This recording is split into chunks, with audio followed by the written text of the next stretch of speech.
ഇനി നീ വാ തുറന്നില്ലെങ്കിൽ ഇതുവരെ സംസാരിച്ച പോലെ ആയിരിക്കത്തില്ല സുനിലേ. അതുകൊണ്ട് മര്യാദയ്ക്ക് നീ നടന്ന കാര്യങ്ങൾ പറടാ.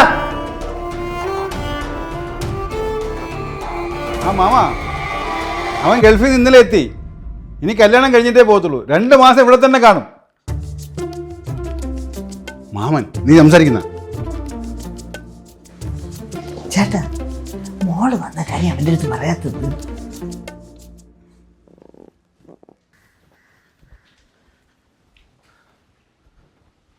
ഹലോ,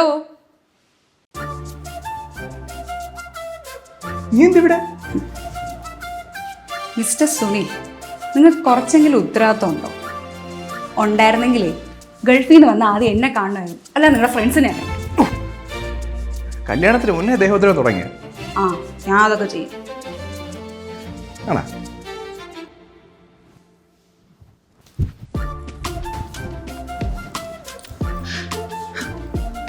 ഇനിയൊന്ന് കാണിക്കും. വിട്ട് എനിക്ക് താഴെ പോണം. നീലേ തുടങ്ങി, ഇനി പതുക്കെ പോയാൽ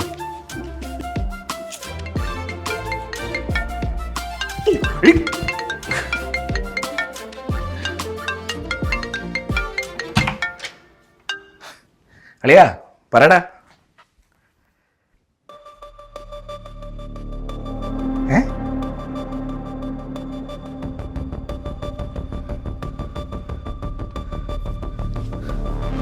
ഹണിമൂണൊക്കെ പ്ലാൻ ചെയ്താ? സിംഗപ്പൂറാണോ മലേഷ്യയാണോ? അപ്പൊ നിങ്ങള് പ്ലാൻ ചെയ്യും, ഞങ്ങളും കൂടെ വരാം. അപ്പൊ നമ്മൾ ഒറ്റയ്ക്ക് സമ്മതിക്കൂലേ? നിങ്ങൾ ഒറ്റയ്ക്ക് പോയിക്കോ, ഞങ്ങൾ തൊട്ട് പറയണ്ട. നിന്റെ ബാക്ക് സ്റ്റോറിയൊക്കെ കൊള്ളാം. അപ്പം നീ കല്യാണത്തിന് വേണ്ടി സൗദിയിൽ നിന്ന് നാട്ടിലേക്ക് വന്നു. അപ്പം തന്നെ നിന്റെ ജോലിയും പോയല്ലേ? സത്യം പറയടാ, ഈ നിന്റെ പ്ലാൻ എക്സിക്യൂട്ട് ചെയ്യാൻ വേണ്ടിയിട്ടല്ലേ നാട്ടിൽ വന്ന്? അല്ല സാർ, അല്ല, സത്യമായിട്ടും എൻ്റെ ജോലി പോയ കാര്യം വീട്ടുകാരെ രേവതി അറിയാതിരിക്കാനാണ് ഞാൻ ഇങ്ങനെ ഓരോന്നൊക്കെ. അവസാനം ഞാനത് അവളോട് പറയാൻ തന്നെ തീരുമാനിച്ചു.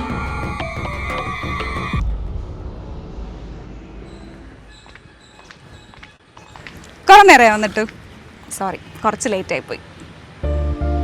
നോക്കണ്ട, വരണ വഴി കുറച്ച് പർച്ചേസ് ഉണ്ടായിരുന്നു, അതാ ലേറ്റ് ആയ. അല്ല, നിനക്കൊന്ന് പറയാനുണ്ടെന്ന് പറഞ്ഞില്ലേ? എന്താ? എടാ, അത് ഇപ്പോൾ ഈ വോറൊക്കെ നടക്കുകയല്ലേ, അപ്പോൾ അത് ഏറ്റവും കൂടുതൽ അഫക്റ്റ് ചെയ്തിരിക്കുന്ന ഗൾഫ് രാജ്യങ്ങളിലുമാണ്. അപ്പോൾ അവിടുന്ന് കുറേ പേരൊക്കെ ജോലിയിൽ നിന്ന് പറഞ്ഞു വിട്ടുകൊണ്ടിരിക്കുക.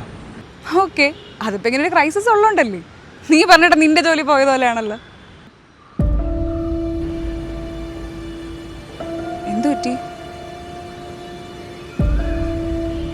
എടാ, ജോലി പോയെന്ന് പറഞ്ഞാൽ അത് കല്യാണം എടുത്തിരിക്കുന്ന സമയത്ത് ഇനിയിപ്പോൾ എന്തു ചെയ്യും? എനിക്കൊന്നും അറിയില്ല. ഞാനാണ് ഈ കാര്യം വീട്ടുകാരോട് പോലും പറഞ്ഞിട്ടില്ല. അവരാണെങ്കിൽ ഇതൊന്നും അറിയാതെ കല്യാണത്തിൻ്റെ സന്തോഷത്തിലുമാണ്. അതിൻ്റെ ഇടയിൽ കൂടെ ഞാനിതെങ്ങനെ? നിനക്ക് വേറെ എന്തെങ്കിലും നോക്കാൻ പറ്റുമോ? എൻ്റെ ഫീൽഡിൽ ഈ നാട്ടിൽ ജോലി കിട്ടാൻ പാടാ. എടാ, കല്യാണം കഴിഞ്ഞിട്ട് ജോലി ഇല്ലെങ്കിൽ നമ്മൾ എങ്ങനെ ജീവിക്കും?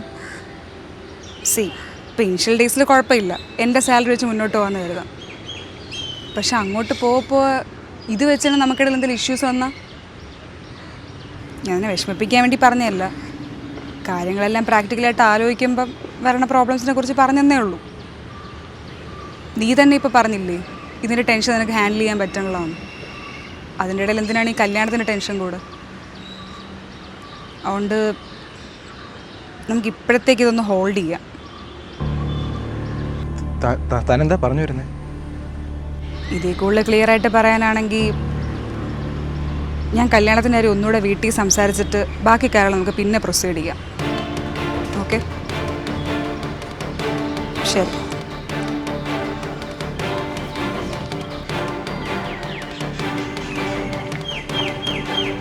മാഷേ, ഇതെന്താ ആലോചിച്ച് നിൽക്കുക? ഒറ്റയ്ക്ക് ദിവാസ്വപ്നം കാണാം. അല്ല, നീ എന്തോ പറയണമെന്ന് പറഞ്ഞല്ലോ, എന്താ? എന്തോടാ? ഒന്നുമില്ല. ഓ, മനസ്സിലായി. കല്യാണത്തിൻ്റെ ടെൻഷൻ ആയിരിക്കും അല്ലേ? അത് സാരമില്ല, കല്യാണത്തിന് നീ 1.5 മാസം സമയമില്ലേ? ഇന്നേ കുറേ പരിപാടി ഉള്ളതാണ്. ഫുൾ ടൈം നീ എൻ്റെ കൂടെ വേണം. ബാ.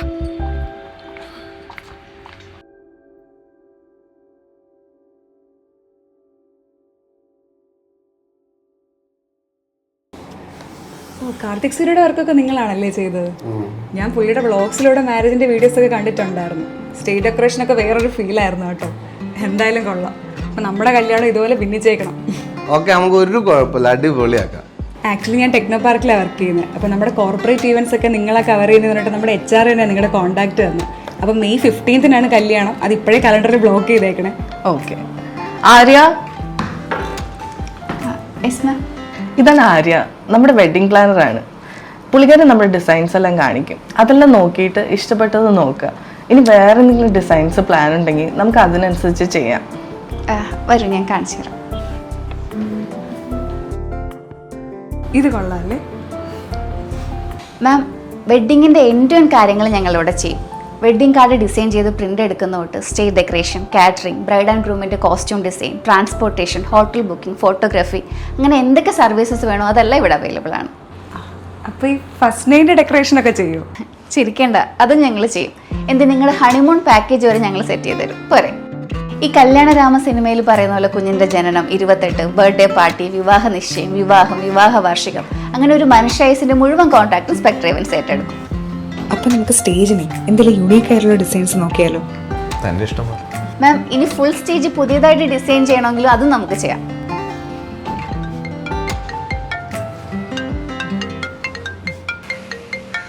ഹലോ മക്കളെ, നീ എപ്പോൾ വരൂടാ?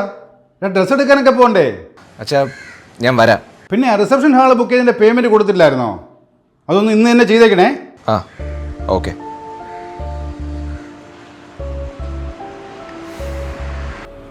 സാർ, ഓരോ ദിവസം കഴിയുന്തോറും പൈസയുടെ ആവശ്യം കൂടിക്കൂടി വന്നു.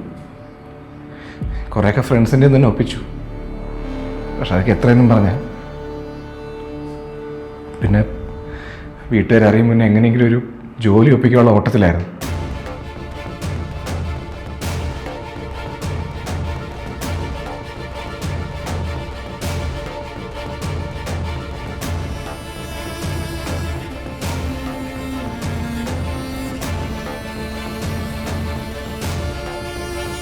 സാർ, എനിക്ക് സാറിൻ്റെ സിറ്റുവേഷൻ മനസ്സിലായി.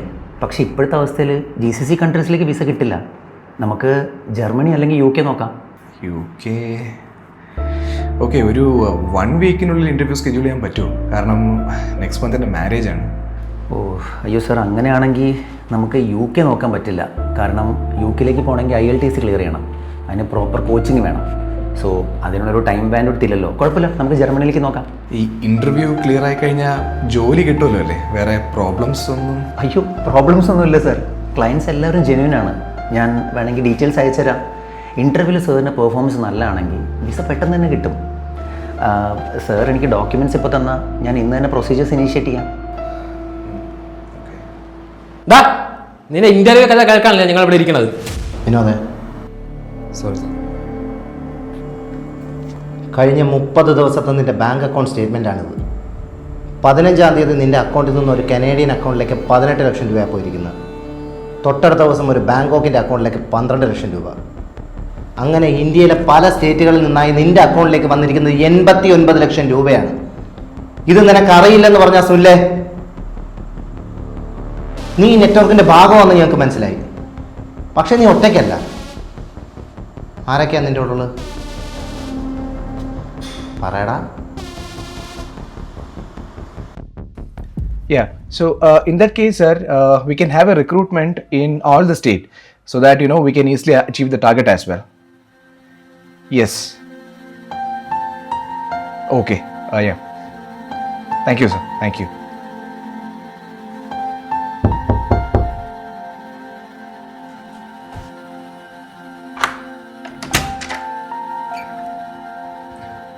എന്തമ്മാ?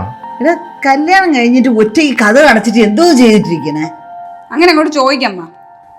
എനിക്കൊരു മീറ്റിംഗ് ഉണ്ടായിരുന്നമ്മ, അതുകൊണ്ടല്ലേ. പിന്നെ ഒരു മീറ്റിംഗ് ഇവിടെ മാറുമ്പോൾ ആ കാറ്ററിംഗ് കാരൻ വിളിച്ചിരുന്നു. ബാക്കി പൈസ ഇന്ന് തന്നെ കൊടുക്കണേ. ഞാൻ ഇന്ന് വൈകുന്നേരം തന്നെ സെറ്റിൽ ചെയ്യാം.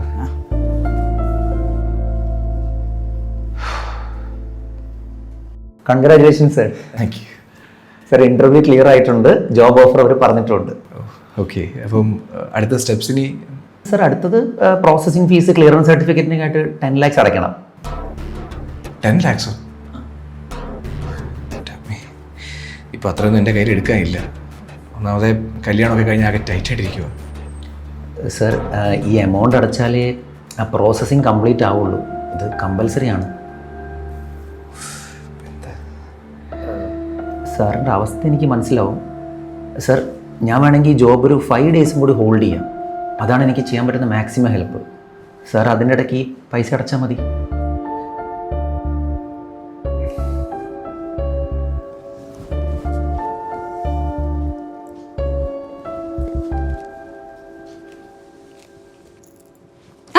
വന്നാ അതെ, നമുക്ക് നാളെ തന്നെ ഇതൊക്കെ കൊണ്ട് ലോക്കറിൽ വെക്കണം കേട്ടോ.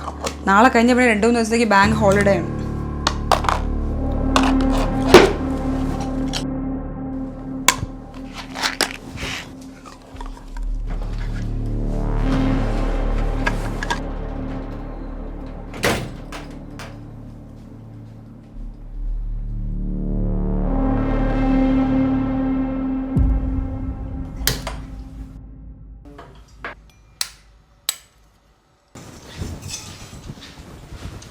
ആ, എന്താണ് ഇവിടെ പരിപാടി?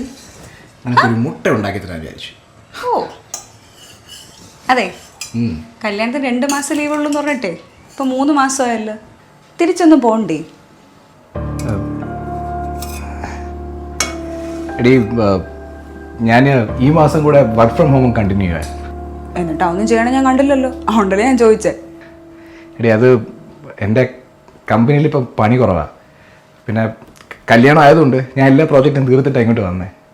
ഇനി പുതിയ പ്രോജക്റ്റ് വന്നവരെ ഞാൻ ഫ്രീയാ. നമുക്ക് ബുൾസൈ കഴിക്കാം. സ്പൂൺ കൊടുത്തിട്ടു.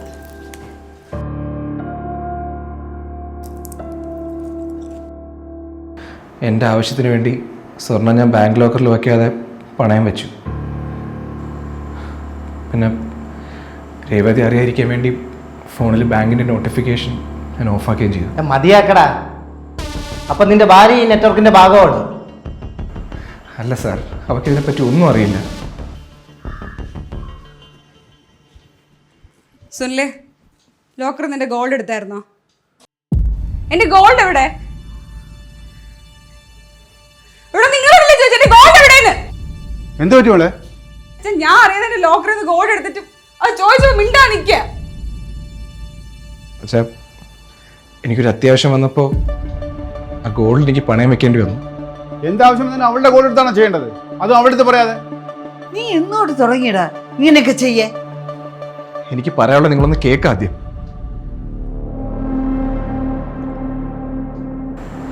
അവസാനം എനിക്ക് നടന്ന കാര്യങ്ങളെല്ലാം അവരോട് തുറന്ന് പറയേണ്ടി വന്നു. സുനിലേ, ഒരു റിലേഷൻഷിപ്പിൽ ആദ്യം വേണ്ടതേ ട്രസ്റ്റാണ്. കല്യാണത്തിന് മുമ്പ് ജോലി പോയത് പറഞ്ഞില്ല, പിന്നെ ജർമ്മനി പോകാൻ വേണ്ടി ഞാൻ അറിയാതെ എൻ്റെ ഗോൾഡും എടുത്ത് പണയം വെച്ച്. ഇനിയെങ്കിലും ഒന്ന് തുറന്ന് പറ, ഞാൻ അറിയാതെ വേറെ എന്തെങ്കിലും ഉണ്ടോ?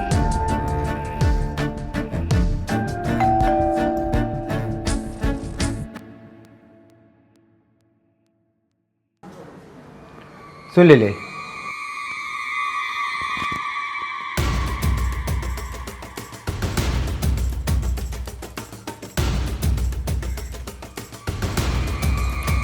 നീ പറയുന്ന കഥയൊന്നും മാച്ച് ആവുന്നില്ലല്ലോ സുനിലേ.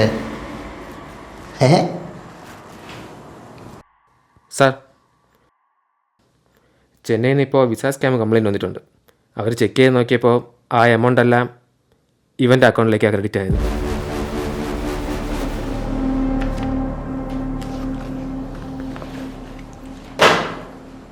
കാര്യങ്ങളെല്ലാം നിനക്കെതിരാണല്ലോ സുനിലേ. നീ അറിയാതെ എങ്ങനെയാണ് അതിന്റെ അക്കൗണ്ടിലേക്ക് കാശ് വന്നത്? പറയണ.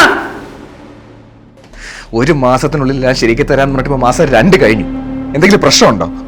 സാർ അത് ചെറിയൊരു പ്രശ്നം പറ്റി. സാറിനൊന്ന് സെലക്ട് ചെയ്ത കമ്പനിയില്ലേ, അവിടുത്തെ വേക്കൻസി ഫില്ലായതാണ്. പക്ഷേ സാർ കുഴപ്പമില്ല, ഞാൻ സാറിന് എൻ്റെ കോൺടാക്ട് വെച്ച് നല്ലൊരു ജോബ് അവിടെ സെറ്റ് ആക്കിയിട്ടുണ്ട്.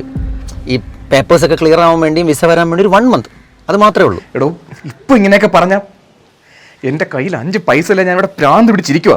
എനിക്കിനിയും വെയിറ്റ് ചെയ്യാൻ പറ്റൂല. ജോലി പറ്റില്ലെങ്കിൽ വിട്. താൻ മേടിച്ച പൈസ എനിക്ക് തിരിച്ചതാ. സർ, ഇതിപ്പം ഞങ്ങൾ കാരണം ഉണ്ടായ പ്രോബ്ലം ആണെന്ന് അറിയാം. സാറിന് പൈസയ്ക്ക് അത്യാവശ്യമാണെങ്കിൽ ഞാനത് സോർട്ട് ചെയ്യാം. എൻ്റെ ഒരു ക്ലയൻറ്റ് ഇന്ന് എനിക്ക് 15 lakhs അയച്ചുതരാമെന്ന് പറഞ്ഞിട്ടുണ്ട്. ഞാൻ അവർക്ക് സാറിൻ്റെ അക്കൗണ്ട് നമ്പർ കൊടുക്കാം, സാറിന് അയച്ചുതരാൻ പറയാം. സാർ അതിൽ നിന്നൊരു 2 lakhs എടുത്തിട്ട് ബാക്കി എമൗണ്ട് ഞാൻ തരുന്ന അക്കൗണ്ട്സിലേക്ക് ട്രാൻസ്ഫർ ചെയ്താൽ മതി. അങ്ങനെ ഒരു 5 ട്രാൻസാക്ഷൻസ് ആകുമ്പോഴേക്കും സാറിൻ്റെ എമൗണ്ട് ബാലൻസ് ആവുമല്ലോ. പിന്നെ സാർ ജർമ്മനിയിൽ ജോലി ശരിയായി കഴിഞ്ഞാൽ അവിടെ എത്തിയിട്ട് എനിക്ക് പതുക്കെ പൈസ അയച്ചു തന്നാൽ മതി. അപ്പോൾ നീ അവൻ പറഞ്ഞ അക്കൗണ്ടിലേക്ക് എല്ലാം പൈസ ട്രാൻസ്ഫർ ചെയ്ത് കൊടുത്തു? സാർ, എൻ്റെ പൈസ എനിക്ക് തിരിച്ചിട്ടാൻ വേണ്ടി അയാൾ പറഞ്ഞ അക്കൗണ്ടിലോട്ടൊക്കെ ഞാൻ പൈസ ഇട്ട് കൊടുത്തു. അതല്ലാതെ എനിക്ക് ഈ സ്കാമോട്ട് യാതൊരു ബന്ധവുമില്ല സാർ. ഇനി നീ പറയുന്ന സത്യമാണെങ്കിൽ പോലും ഈ കേസിൽ നിനക്ക് ഊരി പോകാൻ പറ്റത്തില്ല. കാരണം ഈ സ്കാമിൻ്റെ ഫുൾ ട്രാൻസാക്ഷൻ നടന്നിരിക്കുന്നത് നിൻ്റെ അക്കൗണ്ട് വഴിയാണ്. ഓരോ ട്രാൻസാക്ഷനും 2 ലക്ഷം രൂപ നീ കമ്മീഷൻ വാങ്ങിയെന്ന് നിൻ്റെ അക്കൗണ്ട് സ്റ്റേറ്റ്മെൻറ്റ് വഴി ഞങ്ങൾക്ക് പ്രൂവ് ചെയ്യാൻ പറ്റും. പിന്നെ സരിൻ്റെ കാര്യം, അവന് നീ പൈസ കൊടുത്തതിനുള്ള എന്തെങ്കിലും തെളിവ് നിൻ്റെ കയ്യിലുണ്ടോ? ഇല്ല. അപ്പോൾ ഈ കേസിൽ നീ തന്നെയാണ് പ്രതി. വിനോദേ, ബാക്കി പ്രൊസീജിയറൊക്കെ നോക്കിയിട്ടെ നെക്സ്റ്റ് വീട്. സാർ,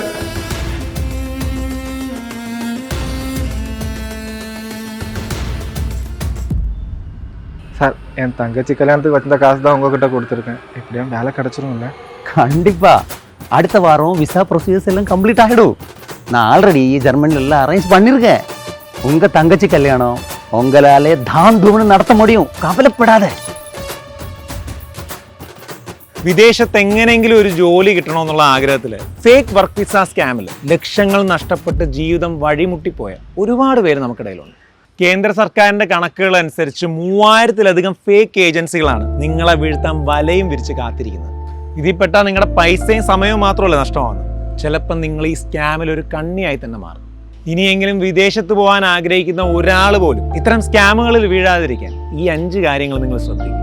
നമ്പർ 1, വലിയ ഓഫീസോ വാട്സാപ്പിൽ വരുന്ന ഓഫർ ലെറ്ററോ കണ്ടിവരെ വിശ്വസിക്കരുത്. ഏജൻസികൾക്ക് കേന്ദ്ര സർക്കാരിൻ്റെ മൈഗ്രേറ്റ് പോർട്ടലിൽ രജിസ്ട്രേഷൻ ഉണ്ടോ എന്ന് ആദ്യം ഉറപ്പുവരുത്തും.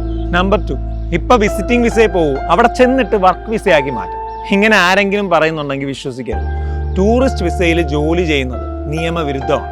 യഥാർത്ഥത്തിൽ ജോലി തരുന്ന ഒരു കമ്പനിയും വിസ പ്രോസസ്സിംഗ് എന്ന പേരിലോ സെക്യൂരിറ്റി ഡെപ്പോസിറ്റ് എന്ന പേരിലോ ലക്ഷങ്ങൾ ഇങ്ങോട്ട് ചോദിക്കത്തില്ല. അതുകൊണ്ട് ദയവേത് ഇത്തരം ഏജൻസികൾക്ക് കൊടുക്കാൻ വേണ്ടിയിട്ട് ബാങ്കിൽ നിന്ന് ലോൺ എടുത്തും സ്വർണം പണയം വെച്ചും പണം ഉണ്ടാക്കാതിരിക്കും. നമ്പർ 4, വിസ ശരിയാക്കാനെന്ന പേരിൽ നിങ്ങളുടെ ഒറിജിനൽ പാസ്പോർട്ടും സർട്ടിഫിക്കറ്റും ഒരു കാരണവശാലും ഇവരെ ഏൽപ്പിക്കാതിരിക്കും. ഭാവിയിൽ നിങ്ങളെ ബ്ലാക്ക് മെയിൽ ചെയ്യാൻ ഇവരിത് ഉപയോഗിക്കും. നമ്പർ 5, എന്തെങ്കിലും സംശയം തോന്നുന്നുണ്ടെങ്കിൽ അപ്പം തന്നെ നോർക്കയിലോ മറ്റ് ഗവൺമെൻറ് ഹെൽപ്പ് ലൈൻ നമ്പറുകളിലോ വിളിച്ച് നിങ്ങളെ റിക്രൂട്ട് ചെയ്ത ഏജൻസി വ്യാജമാണോ അല്ലേ എന്ന് ഉറപ്പുവരുത്തുക. മെയിനായിട്ട് ഒരു കാര്യം ശ്രദ്ധിച്ചാൽ മതി, നിങ്ങളുടെ ക്വാളിഫിക്കേഷനിൽ ലഭിക്കാൻ സാധ്യതയുള്ളതിനേക്കാളും വലിയ സാലറി പാക്കേജ് ഒരു ബുദ്ധിമുട്ടും ഇല്ലാതെ പെട്ടെന്ന് തന്നെ വിസ പ്രോസസ്സ് ആവുമെന്നൊക്കെ ആരെങ്കിലും പറഞ്ഞാൽ അപ്പം തന്നെ അലേർട്ടാവും. ജീവിതം ഇപ്പം കണ്ട പോലെ സിനിമയല്ല, തെറ്റുപറ്റിപ്പോയ റീടേക്കുകളും ഇല്ല. നിങ്ങളുടെ ഒരു ചെറിയ അശ്രദ്ധ മതി നിങ്ങളുടെയും നിങ്ങളുടെ കുടുംബത്തിൻ്റെയും മുഴുവൻ സ്വപ്നങ്ങൾ തകർന്നില്ലാതാവും. സോ ഇനിയെങ്കിലും ആരും വഞ്ചിക്കപ്പെടാതിരിക്കട്ടെ. എല്ലാവർക്കും ഒത്തിരി സന്തോഷം നേർന്നുകൊണ്ട് താങ്ക് യു. ഇത്തരം സ്കാമുകളെ പറ്റി ഈ സമൂഹത്തിലെ ഓരോരുത്തരും അറിഞ്ഞിരിക്കേണ്ടത് അത്യാവശ്യമാണ്. ഞങ്ങളുടെ ഈ ഇനിഷ്യേറ്റീവിനെ സപ്പോർട്ട് ചെയ്യാൻ SK ടോക്സിൻ്റെ യൂട്യൂബ് ചാനൽ സബ്സ്ക്രൈബ് ചെയ്യുക, SK ടോക്സിൻ്റെ ഫേസ്ബുക്ക് പേജ് ഫോളോ ചെയ്യുക. Thank you. ഉയർന്ന നിലവാരമുള്ള നിലക്കടലയാണ് മന്ത്ര ഗ്രൗണ്ട്നട്ട് ഓയിൽ. ഇതയം നൽകുന്ന Spectrum Events, from concepts to celebrations.